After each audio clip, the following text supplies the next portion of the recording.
What is going on? Welcome to my channel. I'm the Covered Call Guy, and my goal here on this YouTube journey is to create $120,000 in annual passive income. Right now, just using Covered Call ETFs, my projected annual dividend slash options income is about $76,000 a year, 6.3K a month, 1.4K a week, and about $200 per day. Legal disclaimer before I start my portfolio review video: this content is for informational and educational purposes only and should never be considered financial, investment, or tax advice because I am not a licensed financial advisor, investment professional, or tax expert. All opinions expressed are my own and may be inaccurate or incomplete or just flat out wrong. So please always conduct your own due diligence and consult with a qualified licensed professional before making any financial or investment decisions. Remember, I am just some random idiot you found on YouTube, and I could be completely wrong. Okay, I know that I've replied to some of you saying I would release this video at the end of every month on the 30th. However, I might not have that enough time, so I am creating this video, putting it together for today, Monday. For the most part, I don't know if the market's gonna tank too hard or shoot up, but for the most part, the numbers are gonna stay the same regardless, right? So my portfolio, this is my current size, is about 700,000. As you can see, I peaked at 701 and then went back down and went back up, right? So as you can see, that dip here, I bought the dip. Oh, I don't, right? So my ad was mainly QQI, some Maggie, and SPY was my new addition, QQI my new addition, and I just bought the dip on Maggie. Obviously, right now, as you can see, my GPIX, QDivil, and GPIQ are my core holdings right now, but that is subject to change. I will explain that in my video. As you know, I am getting my butt handed to me with Maggie. I will be talking about that some more, and then BTCI. I'll be talking about that in the video, but this is my portfolio review. I will be doing this at the end of every month or the last week of every month to show you my progress here. So this is it. Hopefully this is not too bad, not too shabby. Obviously, yes, it is cropped because above that right here was my account information. Obviously, this is the best I can do. If you're not satisfied, if you think I'm still a sham, then that's it. I'm as transparent as I can be right here. So hopefully this is good enough because I do back up what I say. I am trying to be as transparent, and this is my journey. So you guys are watching my journey here. All right, let's get started on my video. So for today's video, yes, it is going to be the 360,000 income moonshot that I'm aiming for, right? So as I mentioned here, my January 2026, I'm going to be talking about my portfolio breakdown and lessons learned, right? The current value is just about $700,000 with a peak of 701. So for the most part, I think it's going to stay the same. My mission here, my mission is transitioning from high growth to a massive income generating machine. This is the journey, right? So I've been talking about this. All right, my $700,000 portfolio, the good, the bad, the ugly. I always talk about everything, including my own holdings, right? So January 2026 data reviewed is distinct barbell performance, right? The strong side is my heavy institutional core, right? Goldman, Sachs, and Amplified is providing stability and gains. The weak side is my smaller speculative salads, right? Maggie and PTCI are dragging on performance, right? This divergence validates my plan to consolidate around my core 4 strategy while limiting satellite risk, right? So the reality I'm looking at is stability is winning, right?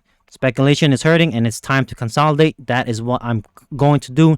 I've been looking at my portfolio and I think I'm going to pull the trigger here. I know I've been talking about this to you guys, replying in the comments, telling you my thoughts. If you guys are not following me on my post, please follow me on my post, because for the most part I do mini updates there. Is a lot quicker than, you know, pumping out a video. So the post, come on, set that notification bell for me. I appreciate that a lot. So the post there, it's much easier for me to reply and just post quick updates, right? So all right, the text man humph, right? How I'm saving 50%. So my problem right now is for high income earners like me in a high tax state, operating a taxable brokerage account. Tax drag is the single largest threat to my $360,000 goal. Okay, yes, I talk about 120,000, but once I hit 120,000, $360,000 goal is next.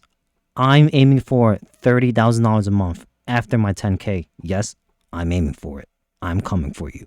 All right, so these high yield funds that I have right now often generate ordinary income, right? Taxed at 50% marginal rate in a high tax state. Depending on where I am going to end up living, I'm just going to assume a high tax state. It's always better to have some left over, right? My solution right now, I'm going to be pivoting towards NEO's SPY and QQI, IWMI, right? And Goldman Sachs, GPIX, and GPIQ, right? This is going to be my strategically correct positioning. My core 4 would be SPY, QQI, GPIX, and GPIQ. That's my core 4 here, right? So these funds right now utilize Section 1256 contracts with a 60-40 tax split and return of capital, ROC, which can defer taxes and significantly boost my after-tax spendable income. My goal here is to keep more of what I earn, right? Ordinary income is the enemy in a high tax state, so I am planning for that. I'm going to start pivoting. If you guys read my post and see my post, I am about 70% of the way of 120,000. So, I have something to think about. Once I reach that goal, I'm going to start speed running into 150,000, 200,000, 250, then 300, then 350, then 360. So, something I'm keeping in mind. Okay. All right. The forensic audit of my own portfolio, the green core, right? I love green. That's pumping. And then color money, right? GPIX, right? So GPIX has been doing fairly well, or if not fairly well, then holding up, right? I have almost 285,000 plus 2.32%, right? My row here is these are my absolute anchor that I always talk about in all of my other videos, right? It is capturing the broad market recovery while generating a yield. The status is core holding, and it's probably gonna stay a core holding for a while unless their strategy changes, right? It already exceeds my 100K target. For the most part, every other position will be 100K target, but these I'm gonna slowly keep building up whenever I have to dip. That's what I do. Like I told you guys, I buy my core, I buy the dip when it dips, and this is what I do. I'm not lying about it, right? You've seen it, so I'm showing you, right? My verdict here, this is going to meet my institutional bedrock, is doing exactly what it should, and I explained that to you in all my previous videos. And if you're new, right, always look for the institutional core players. These are what you should be building it around, right? My forensic audit of the overweight core, right? QDVO, right? QDVO from Amplified Growth and Income is about 183 to about 185, right? It's been doing up and down right now, plus 0.26%, sometimes higher, sometimes lower. It is what it is. This one has growth. I don't really worry too much about it.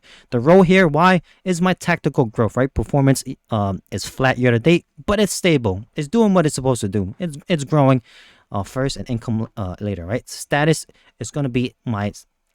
I put it as a satellite, but it is a core. Reason I put satellite, because I'm not really worried about it too much, right? So it's my overweight satellite that I'm not too worried about. My new goal caps satellites at 50 to 100K, but not this one. I'm going to be talking about Maggie, right? So currently this is 83K over my satellite cap, but it's fine. And this one is my growth for QDevo. Right, the plan here, I may consider trimming this fund from the buildup of SPY QQR or reclassifying it as a secondary core due to tax efficient growth mechanics. So I'll be playing around right now. I'm just gonna let it do its thing, right? My objection is good fund, position size too big for a satellite, niche trimming if the active managers do end up selecting something I don't like. So I always keep that in mind. All right, forensic audit of my top performer, right? GPIQ right now, GPIQ with about $168,000 to $170,000, plus 2.79% for the month. Doing well, not bad, right? Not too shabby. So up and down, the markets has been going down, going up, but I've been buying the dip here, right? So my row here is tech growth plus income. It is the top performer year to date. My status is core holding. Already exceeds $100,000 target mark. That's fine. It is a core holding. Just something I keep in mind. Hey, do I want to keep building this at every dip, or do I want to just start slowly building others? Because I am a Goldman Sachs fanboy, so I do talk about this a lot in all my other videos. Goldman Sachs, right? So you guys see it. I put my money where my mouth is. So I'm not just telling you guys. I got money in this. All right, my verdict here is it's carrying my portfolio, right? Capturing the tech upside perfectly, doing what it does. I love GPIQ, GPIX. All right, let's talk about the volatility trap of Maggie, right? So Maggie right now, round tail Mag 7. My value is at 53K. about 54, right? It's down 7.04%, right? My analysis is down sharply. The cap upside mechanism is hurting the recovery, right? My action is that I'm going to continue buying the dip, but I'm going to stop the buy at $48, right? I'm going to strictly enforce this. I will not average down below this, right? This position is currently within my 50 to 100K satellite target range, right? So the rule here is never average down into a yield trap, hold, collect dividends, and wait, or options income. So if it goes below 48, I'm waiting for the recovery. Let's see if it can recover and do its thing. Again, I do understand that right now, Mag 7 is taking a hit. Mags is taking a hit. That's the underlying. And also, the tech sector is a cycle, right? So it is what it is. I'm keeping an eye on it. It has been, doing decent with the recovery, up and down, right? It was, I think, at one point it was like almost negative 10%, and then it shot back up to -7. So it's doing what it is. I am seeing the jumps up. So I will wait. Slowly buying the dip here. All right, crypto market mistake. I don't know about BTCI right now. It is down 25%. I do understand it is BTC is taking a hit right now. I have been slowly cutting it way before I started making YouTube videos. So my reason is because holding this plus spot BTC is kind of an uncompensated risk for me. I have BTC in cold storage, and I actually intend to mine PTC. No point in doing all three, right? I'm probably going to swap this position for IDVO, right? So my lesson learned here is I don't want to double dip on the risk. If I own the asset, I don't really need the derivative. Right now, it just doesn't make sense. I'm going to just take this as a tax loss harvest. So, yeah, I it's not that I don't believe in it. It's just right now, why would I do all three? It's just not making any sense to me right now, right? I love NEOs, love Bitcoin, love BTCI, but if I have like a whole bunch of BTC, not a whole bunch, but like I have a decent amount, I'm just going to let BTC be the growth, right? So, for this one, I'm probably going to be swapping this out for IDVO. IDVO will probably be the next future build up to $100,000. So, yep, that's what I'm looking at. All right, building the underweight core, right? SPY and QQI, right? Status is right now small positions of under $7,000. My analysis, all right, these are my underweight core. These are the primary target for all new capital and reinvested dividends until they reach $100,000 each minimum. Right, my plan here is to feed these two beasts until they hit $100,000. They are priority right now. I will be front loading every single new capital and trying to build them up to at least $100,000. That is a minimum. I might even do more. All right, immediate strategic move right here is the IDVO swap. I will be probably dumping it in 2026. Right? Why am I dumping it? I hold, like I said, I hold actual BTC. BTCI just duplicates that risk but caps the upside, right? A negative 25% year to date, because I did end up going in when like BTC was like 126,000. So it is what it is. I don't mind doing a tax loss harvest here. That's fine with me. I do it every year, so it's not a big deal for me. All right, so the negative 25% year-to-date drop shows how quickly it can erode capital if BTCI does not end up getting out of this winter crypto slump, right? Why am I adding DVO? Diversification. When I'm looking at my portfolio here, right, it invests in high quality international companies, right, non-US, filling a major gap in my US centric portfolio, and the performance is up 10+4% year to date, massively outperforming SP 500 and Bitcoin, right? And of course, tax efficiency, right? Qualified dividends plus ROC. My target size here will be at least a minimum of $50,000 to $100,000, right? It will be a satellite tier for just keeping an eye on it until I want to make a core and obviously want to see how it performs, right? So my recommendation for myself as I'm swapping volatility for stability, I'm going to add this one to go global. All right, phase 3, right? Adding stability of IWMI. I'm going to be adding this the moment I reached the initial $120,000 income milestone. I will be expanding into phase 3 to stabilize the portfolio against tech recession. So I am really liking the way IWMI is moving and growing. It has really started to become a favorite for small caps for me.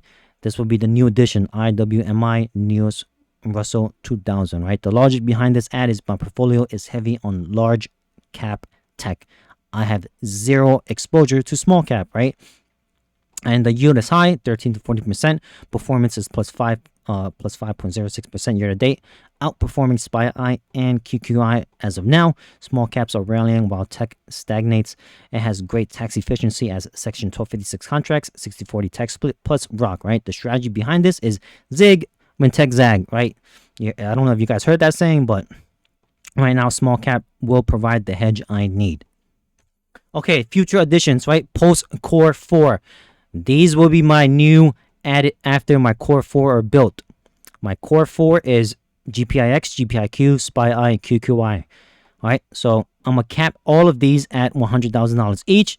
Obviously, these are just the names I'm putting out right now that I'm thinking of, okay? DGRW, quality dividend growth, right? The inflation fighter. I need an inflation fighter, and I think this is a great pick for it, right? So this uses qualified dividends, essential for long-term purchasing power. And JEPI and JEPQ, right? So this is in the back of my mind. I really like how they just been handling themselves, right? They have low beta, used for lower volatility. The warning here is very tax efficient at ordinary income, right? So I must keep these in a smaller in a taxable account. I don't know how much I'm gonna really build up to it. I'm gonna cap them off at $100,000 each, but I really like how they're kind of like the lower volatility. And then SPHD, high dividend but low volatility here. The warning for this one is that it often acts as a value trap, right? Least preferred addition. I will prioritize DGRW instead. So SPHD is kind of something I'm just looking at. It is on my kind of watch list. Again, guys, leave your ticker symbols down below because I will. I need pretty much other suggestions. I'm probably gonna add, if not SPHD, probably a closed-end fund, right? So I'll kind of want to expand here. Not really sure, but this is probably what I'll be looking at for sure for DGRW once I've kind of reached my $120,000 year goal. All right, so priority here is DGRW is the winner here. Inflation protection is key. I need to protect my money at all cost here, right? So obviously I need to be doing that. All right, the end game architecture, right? So one is my tier 1, the core 4 unlimited allocation here. Goal, build these to $100,000 plus. All right, these are my engines, right? GPIX, GPIQ, SPY, and QQI. This is my foundation. These 4 funds are the bedrock of my wealth. Why? It has been proven that for the growth, right? Pretty much GPIQ and GPIX have pretty good uncapped. SPY and QQI have good spread calls to kind of give you the uncapped at a certain, obviously certain price, but they've been shown to have, all 4 have shown to have that great V-shaped recovery also. All right, the endgame architect tier 2. My tier 2 is on my satellite, which I'm capping at $50,000 to $100,000. Again, I might go a little bit higher. It just depends, right? I don't know. Maybe I'll somehow get a crazy raise next year, and I have more money to allocate, more money to kind of expand the cap here, right? These would be my QDivo right now. My status is overweight. I would consider trimming if Amplified starts, their active management kind of seem like they're not knowing what they're doing, so I have to keep an eye on that. Maggie is on watch mode. Stop by at $48. IDivo is my new addition. I will be pumping that up to at least $50,000 to $100,000. And my future ads, it's IWMI small cap, right? Target is $50K plus. DGRW is my growth future ad of target of $50K plus, right? So I need to discipline myself and cap the risky stuff. Don't let satellites become the core, right? So that's what I have to keep in mind here. As much as I love Maggie and Mag 7, right? So the 360,000 income moonshot here, right? You're like, what the heck? That is a lot. That is literally triple my initial. Right? So reaching $360,000 a year in annual income is a massive leap from my current target of 120K. Why? Right now, 120K is just my initial, right? So obviously, I'm going to be going higher. My initial goal was actually 30K a month, but I was like, you know what? That might be a little too crazy. Let's just start the channel at 10K a month, right? And I was already almost there, so let's just start at 10K. My initial goal was actually 30K a month. All right, so for me, I have to face the mathematical reality here. To generate 360,000 annually without eroding my principal, right? NAV going to zero, I need a sustainable yield of roughly 10 to 12%. Required capital is 3 to 3.6 million. Current capital is 700,000. The gap, I need to grow my account 4 to 5 times. Right, I do have a reality check that I need to 5x my portfolio. Yield alone won't do it. Growth matters. Okay, so hopefully I probably may not reach this goal within my expected 3-year time frame, but maybe in a 8-year time frame I can hit this. Maybe I'm hopefully less, of course, but I'm aiming for that. Okay, the tax trap at $360,000, right? Earning 360K in income in a high tax state is painful, right? So scenario A is ordinary income with JEPI. If I do end up owning it, right, $180,000 on a tax bill, right? Approximately 50% rate. Or scenario B with 1256 Rock, right? Neos and Goldman, I might end up with $100,000 to $110,000 tax bill, right? The difference, right? I'm gonna be looking at structuring my portfolio currently using SPY QQI, IWMI over JEPI and JEPQ. Saves me about 70 grand per year in taxes once I hit this goal, right? That savings alone is enough to fund a luxury car lease, right? I mean, I like to drive nice things or a nice vacation every year. My plan is to, once I'm fully retired, my plan is to country hop. If that is part of your plan too, please let me know. Or if you're already doing it, let me know. What is country hopping? I want to be visiting every single country based on my maximum visa limitations, whether it's 30 days to 90 days. And then once that 30 days or 90 days times is up, I just go to a different country and basically do the same. So, all right. So the incentives of 1256 proper tax structuring pays for the Lambo, baby. Literally, right? 70 grand a year saved. Come on, you can do that, right? That's I might not, honestly, I'm not really want to aim for a Lambo, but the lifestyle. Think of the lifestyle. I just want the lifestyle. So yeah, the execution strategy, right? One, I'm gonna really start reinvesting aggressively as much as I can. I'm gonna start cutting back on my spending. I've been kind of spending a little large on my lifestyle right now, right? So I don't want to be spending income yet that I don't need to, right? To go from 700K to 3 mil, I must reinvest 100% of the 120K year dividends, right? I'm about to start generating, hopefully by the end of 2026. That is the goal, right? Looking at the Rule 72 at 12%, portfolio doubles every 6 years. So hopefully I can kind of reach that. That's going to be a tough one. 2 is focus on growth. To hit 3 mil, I need NAV appreciation, not just yield. This is why DGRW and QDivo are critical. They provide the capital appreciation that peer yield funds like Maggie cannot. And 3 is phase out traps, right? As my capital grows, risky funds like Maggie becomes less necessary. 360K income on 3.6 million capital is a safe 10% yield. I won't need to chase 50% yields anymore. So at some point, depending on how Maggie performs, either it might completely get cut and or just completely replaced, right? So at some point I'm gonna have to look at it and go, not needed anymore. So I hope it performs. It would be nice to get paid every single week, but I do have to start looking at that. All right, the roadmap here for myself is I will be reinvesting 100% of my 120K if obviously I'm not kind of living off of it completely. I have to see where my end goal is. 120K. If I'm still working, then I might be working. If not, right. So I do have a long way to go. $360,000 a year sounds good. That is my end goal. If I don't reach it, then I don't reach it. But that was my original goal. Right, so I'm prioritize growth and ditch the risk. Once I reach 120K a year, I'm gonna have to really start looking at, do I really need weekly pairs, right? Do I really need these volatility swings? My final verdict for myself is my core 4 strategy: GPIX, GPIQ, SPY, and QQI, right? It's the perfect tax efficient engine to power my journey to 360K, right? By adding IWMI and IDIVO for stability and strictly capping my risky bets, I'm building a more professional grade income portfolio capable of scaling to multi-million-dollar level needed for my 360K year goal.